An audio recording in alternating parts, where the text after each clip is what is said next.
Malam itu, langit Gaza gelap tanpa bintang. Sersan Danu dari TNI berdiri di atas gedung tua yang hampir roboh. Matanya tajam menatap ke kejauhan lewat teropong snipernya. Tiba-tiba, dia melihat puluhan tank musuh bergerak perlahan. Lampu tank itu seperti mata raksasa di dalam gelap. Danu tahu, ini bukan latihan. Ini nyata. Perjanjian damai sudah dilanggar. Dan sekarang, ratusan tentara dari Indonesia, Qatar, Mesir, dan Yaman terjebak di dalam kepungan. Waktu terus berjalan. Amunisi mulai menipis. Tidak ada bantuan yang datang. Hanya ada satu pertanyaan. Bisakah mereka bertahan sampai matahari terbit? 3 hari sebelumnya, semua terasa aman. Pasukan penjaga perdamaian PBB dari berbagai negara berkumpul di markas kecil di perbatasan. Ada tentara Indonesia dengan baret birunya. Ada tentara Qatar yang ramah. Ada tentara Mesir yang berpengalaman. Ada juga tentara Yaman yang pemberani. Mereka semua datang dengan satu tujuan: menjaga perdamaian. Kemarin, kedua pihak yang berperang sudah menandatangani perjanjian gencatan senjata. Tidak boleh ada tembakan. Tidak boleh ada serangan. Semua harus berhenti. Para tentara PBB tersenyum lega. Akhirnya, perang akan berhenti. Sersan Danu ingat betul hari itu. Dia menelepon istrinya di Jakarta. "Sayang, perang sudah selesai. Aku akan pulang sebulan lagi," katanya dengan suara bahagia. Istrinya menangis senang di seberang telepon. Anak perempuannya yang masih kecil berteriak, "Ayah, cepat pulang ya." Danu tersenyum sambil memegang foto keluarganya. Dia memasukkan foto itu ke saku bajunya, dekat dengan hatinya. Malam itu, semua tentara tidur dengan tenang. Mereka bermimpi tentang pulang ke rumah. Tapi mimpi itu tidak berlangsung lama. Pagi itu, jam 5 subuh, suara bising membangunkan semua orang. Letnan Fajar dari Indonesia langsung bangun dan berlari keluar. Dia melihat debu besar di kejauhan. Debu itu bergerak cepat ke arah mereka. "Itu bukan debu biasa," bisik Kapten Rashid dari Qatar sambil mengangkat teropongnya. Matanya membelalak. "Itu tank! Puluhan tank!" teriaknya keras. Semua tentara langsung berlarian mencari senjata mereka. Jantung mereka berdebar kencang. Ini tidak mungkin. Kemarin ada perjanjian damai. Kenapa sekarang ada tank yang datang? Radio di markas berbunyi keras. Suara dari komandan pusat PBB terdengar panik. "Perhatian! Perhatian! Perjanjian gencatan senjata telah dilanggar. Pasukan Israel melakukan serangan mendadak. Kalian harus bertahan. Kami akan kirim bantuan." Radio itu lalu mati. Tidak ada suara lagi. Letnan Fajar mencoba menghubungi lagi, tapi tidak ada jawaban. Mereka sendirian. Mayor Khalil dari Mesir segera mengumpulkan semua komandan. "Kita harus segera membuat pertahanan," teriaknya. Semua berlari ke posisi masing-masing, tapi sudah terlambat. Tank-tank itu sudah sangat dekat. Dalam hitungan menit, markas kecil itu sudah dikelilingi. Tank-tank besar berdiri di sekeliling mereka seperti dinding besi. Di belakang tank, ada ratusan tentara musuh dengan senjata lengkap. Mereka datang dari utara, selatan, timur, dan barat. Tidak ada jalan keluar. Pasukan PBB terjebak seperti ikan dalam jaring. Letnan Fajar menatap keliling. Ada 230 tentara PBB di markas itu. Mereka punya senjata, tapi tidak cukup untuk melawan pasukan sebesar ini. Amunisi mereka terbatas. Makanan hanya cukup untuk 2 hari. Bagaimana mereka bisa bertahan? Jam 7 pagi, loudspeaker besar berbunyi dari arah tank musuh. Suara keras dalam bahasa Inggris menggelegar. "Kami beri kalian pilihan. Serahkan senjata dan keluar dengan tangan di atas kepala, atau kami akan serang." Semua tentara PBB saling memandang. Mayor Khalil menggeleng keras. "Ini bukan perintah mereka. Kita adalah tentara PBB. Kita netral. Kita tidak boleh menyerah." Tapi di dalam hati dia tahu mereka dalam bahaya besar.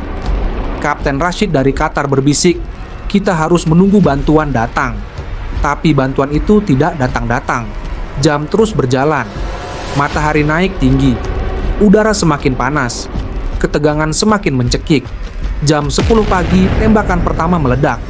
Peluru tank menghantam dinding markas. Batu dan debu beterbangan. Semua tentara langsung berlindung. "Tembak balik, jangan biarkan mereka masuk," teriak Mayor Khalil. Suara tembakan memenuhi udara. Peluru berterbangan dari semua arah. Tentara Indonesia mengambil posisi di gedung tinggi. Tentara Qatar menjaga pintu gerbang. Tentara Mesir mengatur pertahanan di sisi barat. Tentara Yaman bersiaga di timur. Mereka semua bekerja sama seperti satu keluarga besar. Tapi musuh terlalu banyak. Setiap kali satu tentara musuh jatuh, ada 10 yang datang menggantikan. Tank-tank besar terus menembak. Gedung-gedung mulai runtuh. Debu dan asap memenuhi udara. Sulit untuk melihat. Sulit untuk bernapas. Letnan Fajar menggigit bibirnya. Dia melihat amunisi mereka semakin sedikit. Kotak peluru hampir kosong. Air minum tinggal beberapa botol. Bagaimana mereka bisa bertahan sampai bantuan datang? Dan yang lebih menakutkan, kapan bantuan itu akan datang? Sore hari, situasi semakin buruk. 2 tentara dari Yaman terluka kena peluru. Mereka dirawat di ruang bawah tanah yang gelap. Tidak ada dokter. Hanya ada 1 medis dengan tas obat kecil. Tentara Qatar yang bertugas sebagai medis itu bekerja dengan tangan gemetar. Keringat membasahi wajahnya. "Mereka butuh rumah sakit. Cepat!" teriaknya. Tapi tidak ada cara untuk keluar. Mereka terkurung. Mayor Khalil mengepalkan tangannya. Dia merasa tidak berdaya. Dia sudah berperang di banyak tempat, tapi situasi ini berbeda. Ini bukan perang yang adil. Ini pengepungan. Malam mulai turun. Langit berubah jingga lalu gelap. Tembakan mulai berkurang. Tapi itu bukan kabar baik. Kapten Rashid berbisik kepada Letnan Fajar, mereka sedang bersiap untuk serangan besar besok pagi. Mereka akan masuk dengan semua kekuatan mereka. Fajar mengangguk pelan. Dia tahu itu benar. Ini adalah ketenangan sebelum badai yang lebih besar. Para tentara duduk di sudut-sudut gelap. Mereka lelah. Mereka lapar. Mereka takut. Tapi tidak ada yang mengatakan ingin menyerah. Mereka adalah tentara. Mereka dilatih untuk bertahan. Tapi berapa lama lagi mereka bisa bertahan? Tengah malam, Sersan Danu naik ke atap gedung yang paling tinggi. Dia membawa senapan snipernya yang panjang. Senapan itu adalah temannya. Dia sudah melatih menembak sejak dia masih muda di Magelang. Ribuan jam latihan membuat tangannya stabil seperti batu. Matanya tajam seperti elang. Dia bisa menembak target dari jarak 1 kilometer. Malam ini, dia akan menggunakan semua kemampuannya. Dia berbaring di atap dengan senapan mengarah ke bawah. Lewat teropong malam, dia bisa melihat musuh bergerak-gerak di antara tank. Mereka sedang merencanakan sesuatu. Danu mengatur napasnya. Jantungnya berdetak pelan dan teratur. Dia siap. Tapi untuk apa? Apa yang bisa dia lakukan sendirian melawan pasukan sebesar itu? Jam 3 pagi, Danu melihat sesuatu yang aneh lewat teropongnya. Seorang perwira musuh keluar dari tang komando. Perwira itu memakai topi dengan tanda khusus. Dia membawa peta besar dan mulai memberi perintah kepada tentara lain. Semua tentara musuh mengelilinginya dan mendengarkan. Danu mengerti. Orang itu adalah komandan lapangan. Dialah yang mengatur semua serangan. Jika orang itu hilang, musuh akan kebingungan. Tapi jaraknya sangat jauh. Hampir 900 meter. Angin malam berhembus kencang.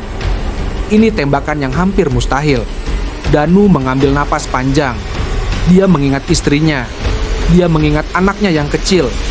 Dia mengingat bendera merah putih yang berkibar di Jakarta. Dia adalah tentara Indonesia. Dia dilatih untuk melakukan yang mustahil. Tangannya tidak gemetar. Matanya fokus. Dia mengatur teropong. Dia menghitung angin.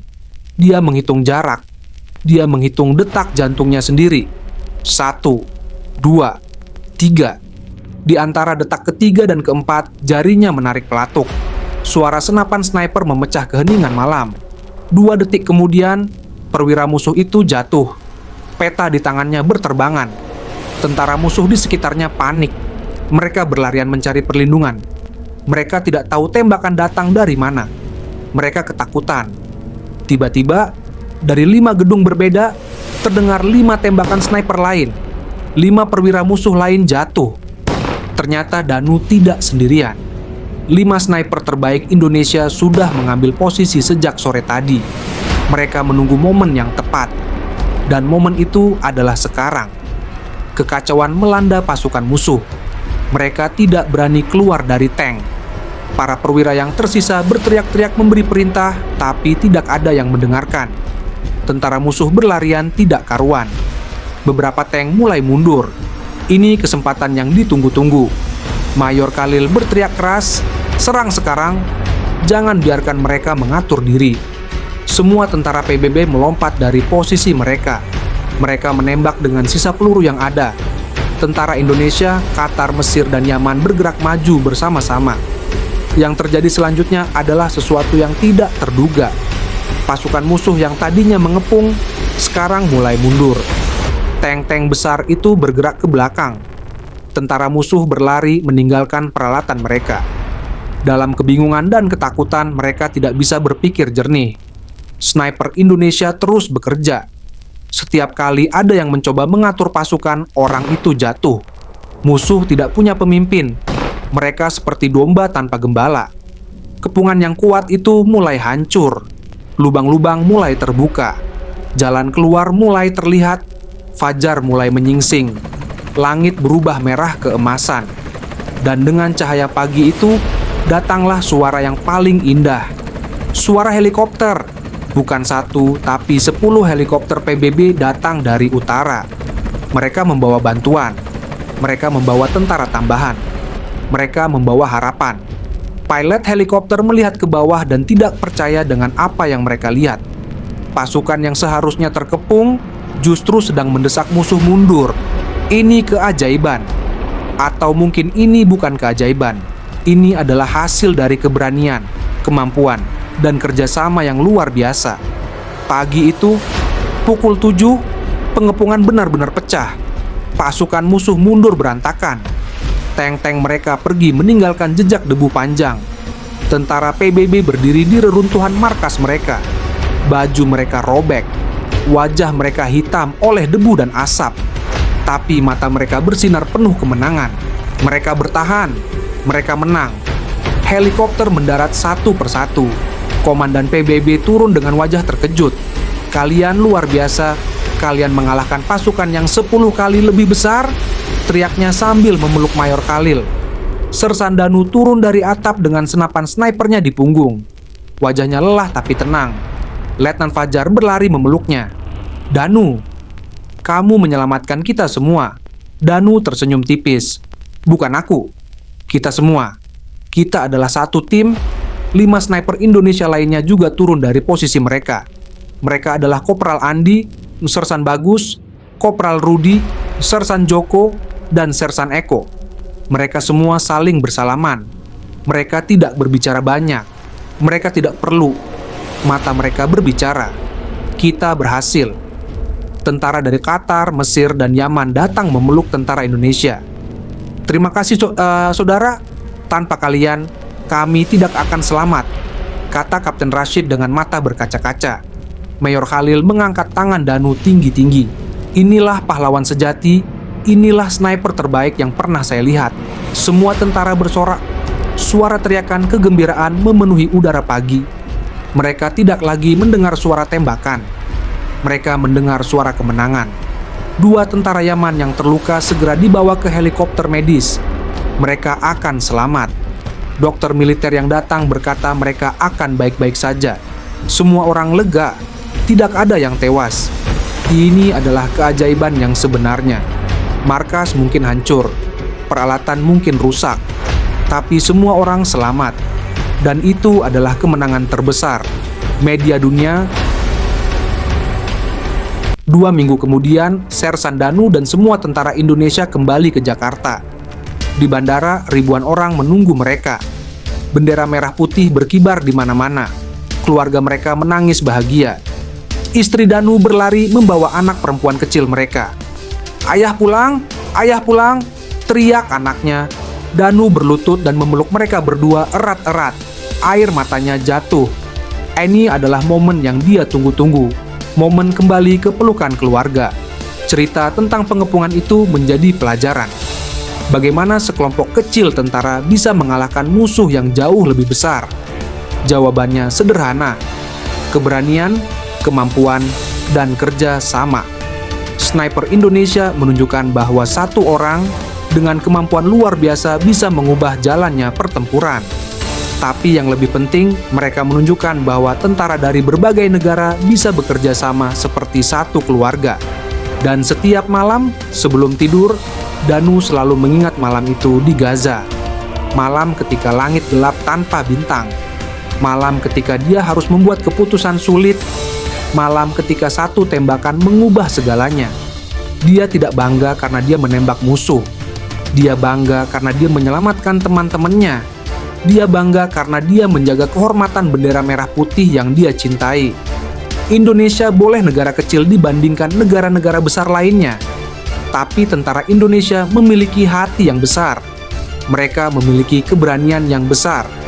Mereka memiliki kemampuan yang luar biasa. Dan cerita di Gaza itu membuktikan kepada dunia, jangan pernah meremehkan tentara Indonesia. Mereka adalah prajurit perdamaian yang siap bertempur ketika perdamaian itu terancam.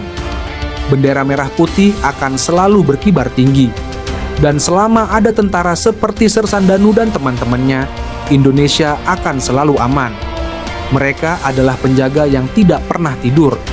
Mereka adalah pelindung yang tidak pernah mundur.